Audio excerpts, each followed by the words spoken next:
Donc en Turquie, la Turquie qui s'apprête à recevoir le prince héritier saoudien Mohammed Ben Salman, 4 ans donc après la mort du journaliste Jamal Khashoggi. Cerise Sudri Ledu, bonjour, vous êtes à Istanbul.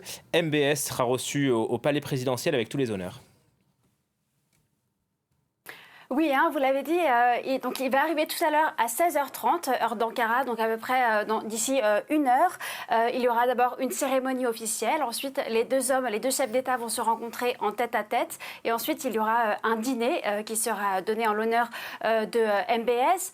Alors ça clôture un peu pour MBS une mini tournée au Moyen-Orient. Il a d'abord été en Égypte où il a signé des contrats de plusieurs milliards, ensuite en Jordanie et en Turquie, donc qui est le point d'orgue de la visite, où les deux chefs d'État, Recep Tayyip Erdogan et Mohammed Ben Salman, ont à cœur de réchauffer les relations entre les deux pays. On le rappelle, le 2 octobre 2018, le journaliste critique du pouvoir, le journaliste saoudien Jamal Khashoggi, avait été tué et démembré dans l'ambassade d'Arabie Saoudite à Istanbul. Recep Tayyip Erdogan n'avait pas hésité à pointer du doigt les commanditaires de l'attentat et les commanditaires au plus haut niveau de l'État saoudien.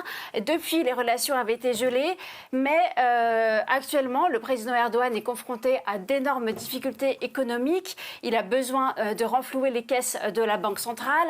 Riyad également pourrait être intéressé par quelques technologies militaires de la Turquie. Donc les deux pays ont intérêt à s'entendre. Et d'ailleurs, Recep Tayyip Erdogan s'était déjà rendu à Riyad en avril dernier et il avait évoqué avec Mohammed Ben Salman le fait de vouloir développer à nouveau les relations entre les deux pays. Comment est-ce qu'on réagit en Turquie à cette visite, Cerise ?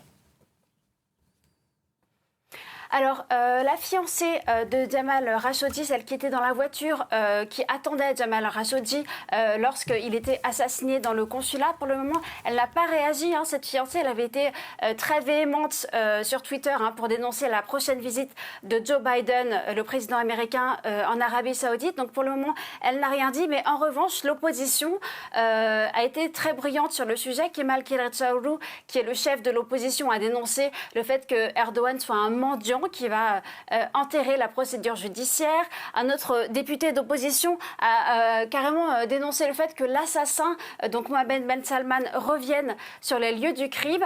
Et l'association Reporters sans frontières a également dénoncé le fait que les deux pays veuillent faire table rase et enterrer l'action judiciaire, car on le rappelle, la procédure judiciaire a été transférée en Arabie Saoudite, ce qui enterre tous les espoirs d'une procédure qui puisse avoir lieu en Turquie.